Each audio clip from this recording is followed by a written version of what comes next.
گئے ہیں اور رب کریم نے صرف ایک کوشچن پوچھا کہ تم نے ایک ایسے وقت میں زندگی گزاری جب لوگ اپنی چیزوں کا تعارف کرواتی تھی. آج کل تو ایڈورٹائزمنٹ کا زمانہ ہے. جو پروڈکٹ کوئی بنائے پوری دنیا میں اس کی ایڈورٹائزمنٹ ہوتی ہے, لوگوں کو بتایا جاتا ہے دیکھو ہمارے پاس یہ ہے. لوگوں نے اپنی چیزوں کا تعارف کروایا, چھوٹی سی بڑی چیز کا. کمپیوٹر کو دیکھو, آج سیل فون کو دیکھو, یہ کچے اور پکے مکان میں پہنچ گئے. حتیٰ کہ بیت اللہ کے دروازے پہ جو دعائیں مانگ رہے ہوتے ہیں ان کی جیبوں میں بھی سیل فون کی ٹون بج رہی ہوتی ہے. تو سوچئے لوگوں نے اپنے تانبے کو بھی اپنا سونا بنا کے دکھا دیا. اب میرے محبوب کے امتیو, تمہارے ہاتھ میں تو تھا ہی سونا, تم نے کیا سنت کا تعارف کروایا؟ تم نے کس کو سنت کا عاشق بنایا؟ تم نے کس کے دل میں سنت کی اہمیت پیدا کی؟ اگر یہ کوشچن پوچھ لیا گیا میرے دوستو, اس دن ہماری جان نہیں چھوٹ سکے گی. ہم پروو نہیں کر سکتے کہ نبی علیہ السلام کا کلمہ پڑھنے کے باوجود ہم سنت کے ساتھ یہ معاملہ ہوتے ہوئے دیکھ کے پھر کیسے اطمینان سے رہ جاتے ہیں. ہمارے لیے تو جینا دوبھر ہو جائے ایسے معاملے. تو سنت کی محبت سیکھیے, اور اس وقت جب کہ آج دنیا اپنی چیزوں کا تعارف کروا رہی ہے, ہم کلمے کا تعارف کروائیں, قرآن کا تعارف کروائیں, اسلام کا تعارف کروائیں, محبوب کے اخلاق کا تعارف کروائیں, محبوب کی سنتوں کا تعارف کروائیں, اور لوگوں کو بتائیں کہ دیکھو تم قیمتی متاع کو چھوڑ کے کس ڈلتی چھاؤں کے پیچھے بھاگتے جا رہے ہو. آج ہم میں سے ہر بندے کے اوپر یہ ضروری ہے کہ وہ دین کی محنت کی کسی نہ کسی شکل میں لگ کر زندگی گزارے. جو نہیں گزارے گا قیامت کے دن اس کو نبی علیہ السلام کے سامنے جواب دہ ہونا پڑے گا. نبی علیہ الصلوۃ والسلام تہجد کے وقت رویا کرتے تھے, آنسو بہاتے تھے, ریش مبارک آنسوؤں سے تر ہو جاتی تھی. اتنا لمبا سجدہ فرماتے تھے کہ عائشہ صدیقہ عنہا فرماتی ہیں مجھے گمان ہونے لگتا کہ کہیں روح مبارک پرواز تو نہیں کر گئی, تو میں پاؤں کے انگوٹھے مبارک کو پکڑ کے ہلاتی تھی کہ زندگی کے آثار تو ہیں. اتنا لمبا سجدہ, رب امتی رب امتی رب امتی. نبی علیہ السلام امت کے لیے روتے رہے, حالانکہ نبی علیہ السلام کو بتا دیا گیا تھا آپ کے بعد آپ کی آنے والی اولاد کے اوپر مشکل وقت آئیں گے. حسن رضی اللہ عنہ کے ساتھ یہ ہوگا, سیدنا حسین رضی اللہ عنہ کے ساتھ یہ ہوگا. نبی علیہ السلام نے حدیث میں بتلا دیا کہ میرے اس نواسے کے ساتھ میرے بعد یہ ہونے والا ہے. نبی علیہ السلام نواسوں کے بارے میں نہیں روئے. آپ صلی اللہ علیہ وسلم کی بیٹیوں پہ مشکل وقت آئے, آپ نے یہ نہیں کہا میری زینب کا کیا بنے گا, میری فاطمہ کا کیا بنے گا. نبی علیہ السلام اگر روئے تو کس کے لیے روئے؟ امتیوں کے لیے روئے. اور آج امتیوں کا یہ حال ہے, اپنے ہاتھوں سے نبی علیہ السلام کی سنتوں کو توڑتے ہیں. آنکھیں نہیں دیکھتی, دماغ نہیں سوچتا کہ میں نے کس آقا صلی اللہ علیہ وسلم کی سنت کو توڑ دیا ہے. آج ہماری بے حسی کا یہ عالم ہو گیا ہے.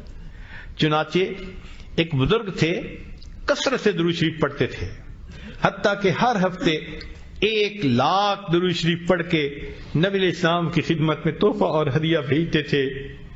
چنانچہ ایک مرتبہ انہوں نے خواب میں نبی علیہ الصلوۃ والسلام کو دیکھا. فرماتے ہیں کہ آپ صلی اللہ علیہ وسلم کا سینہ مبارک میں نے چھل نہیں دیکھا, زخمی دیکھا. میں نے پوچھا اللہ کے حبیب صلی اللہ علیہ وسلم یہ آپ کو زخم کیسے لگے؟ تو محبوب صلی اللہ علیہ وسلم نے فرمایا کہ یہ زخم مجھے غیروں سے نہیں, مجھے اپنوں سے لگے. تم تو غیروں کی بات کرتے ہو, ہم نے اپنے بھی آزمائے ہیں. لوگ کانٹوں سے بچ نکلتے ہیں, ہم نے پھولوں سے زخم کھائے ہیں. مجھے گلہ نہیں قریش مکہ کے ساتھ, یہ اللہ کے حبیب صلی اللہ علیہ وسلم فرمائیں گے وہ تو کافر تھے, انہوں نے میرے اوپر اوجڑی ڈالی, انہوں نے طائف کے شہر میں میرے ساتھ کیا سلوک کیا. 9 سال کے بعد عائشہ رضی اللہ عنہا پوچھتی ہیں اے اللہ کے حبیب صلی اللہ علیہ وسلم آپ کی زندگی کا سب سے اذیت ناک دن؟ فرمایا عائشہ 9 سال گزر گئے, طائف میں جو میرے ساتھ سلوک کیا گیا مجھے آج تک نہیں بھولتا. تو کافروں نے یہ سب کچھ کیا، نبی علیہ الصلوۃ والسلام ان کا گلہ نہیں فرما رہے، وہ تو کافر تھے، ان کو تو شناخت ہی نہیں تھی، بے قدرے تھے، ان سے کیا گلہ کرنا، گلہ تو ان سے ہے۔ کلمہ پڑھتے ہیں، سنت کی شان کو جاننے کے باوجود اپنے ہاتھوں سے پھر توڑتے ہیں، پھر بے حس بن جاتے ہیں، احساس ہی نہیں کرتے کہ ہم نے کیا کیا۔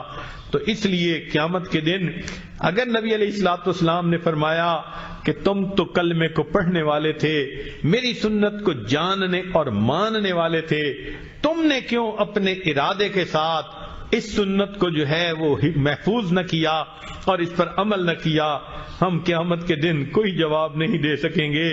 چنانچہ ایک چھوٹا سا بچہ، اس کو یہ بات سنائی گئی جس کی عمر 7 سال تھی کہ نبی علیہ الصلوۃ والسلام کے سینے پہ گویا زخم پڑتا ہے جو امتی سنت کے خلاف کام کرتا ہے۔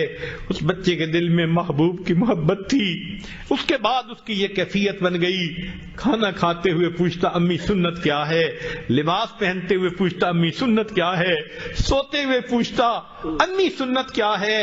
اگر 7 سال کے بچے کو محبوب کے ساتھ ایسی محبت ہے، اللہ نے قیامت کے دن پوچھ لیا، او میرے نبی کے وارثو، او علماء، او طلباء، ورثۃ الانبیاء بننے کی تو بڑی تمنا رہی، تمہارے دل میں کیوں سنت کی اتنی محبت نہیں تھی؟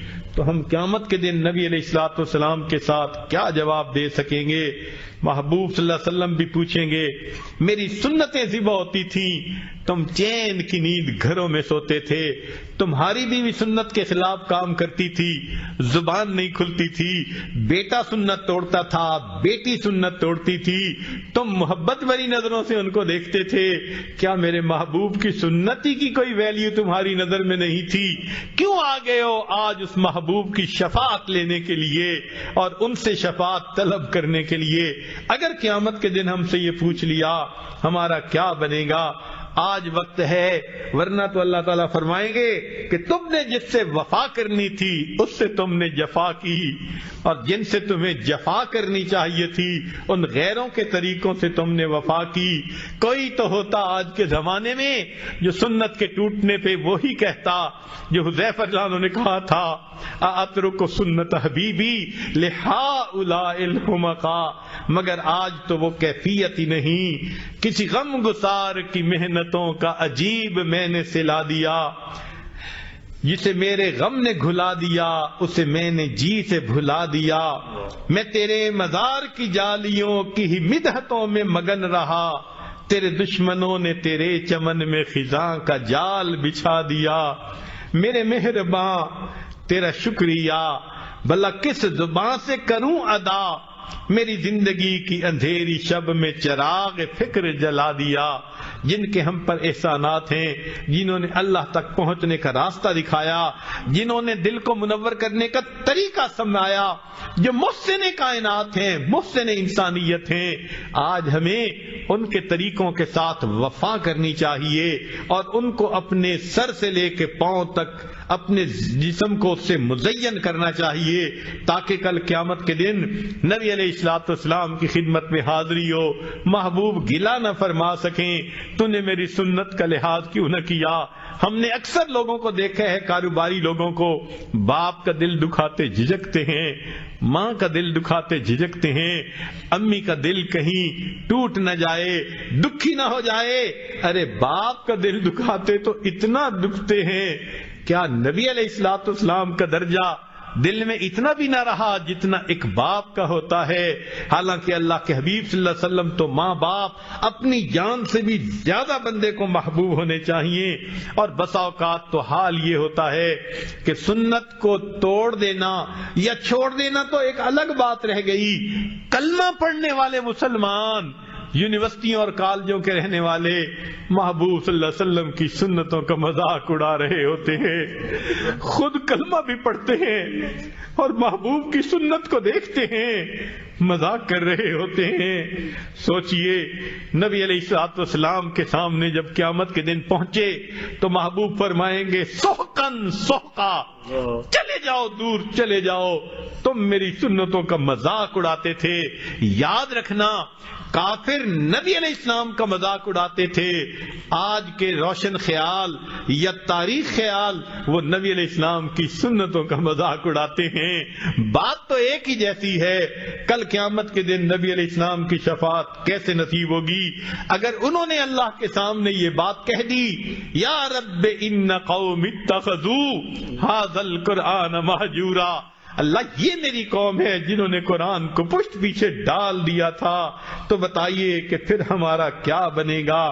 آج وقت ہے نبی علیہ الصلوۃ والسلام کی سنتوں کو اپنائیں تاکہ اللہ رب العزت کی نظر میں پسند آ جائے، اللہ رب العزت ہم سے محبت کرنے والے بن جائے۔ ہم نے تو دنیا میں دیکھی ہیں مثالیں کہ ماں اس کو کہو نا کہ یہ تمہارے بچے کی فوٹو ہے، ذرا اس کو آگ میں ڈال دو، وہ کہے گی میں اس کو آگ میں تو نہیں ڈالوں گی، کسی اور طریقے سے اس کو ضائع کر سکتی ہوں، آگ میں نہیں ڈالوں گی۔ میرے بیٹے کی تصویر ہے، اگر ماں محبت کی وجہ سے بیٹے کی تصویر کو آگ میں ڈالنا پسند نہیں کرتی تو کیا سمجھتے ہیں قیامت کے دن جو نبی علیہ السلام کی شکل و شباہت لے کر اللہ کے سامنے پیش ہوگا، کیا اللہ تعالیٰ اپنے محبوب صلی اللہ علیہ وسلم کی تصویر کو جہنم میں بھیج دیں گے، جہنم کی آگ میں جلا دیں گے؟ ایسا کبھی نہیں ہوگا۔ اس وقت پتہ چلے گا کہ سنت کے ظاہر پر بھی عمل کرنے کا درجہ کیا تھا۔ ہم اتنا تو کہہ سکیں گے تیرے محبوب کی یا رب شباہت لے کے آیا ہوں، حقیقت اس کو تو کر دے، میں صورت لے کے آیا ہوں۔ ہم اتنا تو کریں کہ نبی علیہ الصلوۃ والسلام سنت کو اپنے دل کے اندر اہمیت دینی شروع کر دیں۔ نبی علیہ الصلوۃ والسلام نے تکالیف اٹھائیں امت کی خاطر۔ یاد رکھیں کوئی ماں اپنے اولاد کی خاطر 23 سال نہیں روتی، کوئی باپ بچے کی خاطر 23 سال نہیں روتا۔ نبی علیہ الصلوۃ والسلام امت کی خاطر 23 سال تک روتے رہے، اور حتیٰ کہ معاملہ یہاں تک پہنچا کہ جب ملک الموت آئے اور عرض کیا اے اللہ کے حبیب صلی اللہ علیہ وسلم اللہ نے آپ کو یاد فرمایا ہے، تو نبی علیہ السلام نے فرمایا ملک الموت پوچھ کے بتاؤ میرے بعد میری امت کا کیا ہوگا۔ اللہ رب العزت نے پیغام بھیجا میرے محبوب کو تسلی دے دو، تمہارے بعد تمہاری امت کو ہم لاوارث نہیں چھوڑیں گے۔ محبوب کو جب تسلی دی گئی فرمایا اب میں اللہ سے ملنے کے لیے تیار ہوں۔ محبوب کو تو امت سے اتنی محبت ہو اور ہمارا حال یہ ہو کہ نبی علیہ الصلوۃ والسلام کی سنت کو کچھ سمجھیں ہی نہ، صبح و شام اس کو توڑتے پھریں اور احساس بھی نہ ہو کہ ہم نے کیا کیا۔ آج اس بات کا عہد کر لیجئے کہ ہم نبی علیہ السلام کی سنتوں کو اپنائیں گے، پوری زندگی سنت کے مطابق ڈھالیں گے، حتیٰ کہ جب ہماری موت کا وقت آئے اور ملک الموت ہمارے پاس آئے، جس عضو کا ٹٹولے سنت نبوی سے مزین نظر آئے، اگر دل کو ٹٹولے عشق نبوی سے بھرا نظر آئے، دماغ کو ٹٹولے تو علم نبوی سے لبریز نظر آئے، ایسی کیفیت میں ہم اللہ رب العزت کے حضور قیامت کے دن پیش ہوں گے۔ اللہ تعالی ہماری اس حاضری کو اور سنت کی اتباع کو اللہ تعالی قبول فرما لے اور ہمیں بھی اپنے محبوب بندوں میں شامل فرما لے۔ وآخر دعوانا ان الحمد للہ رب العالمین۔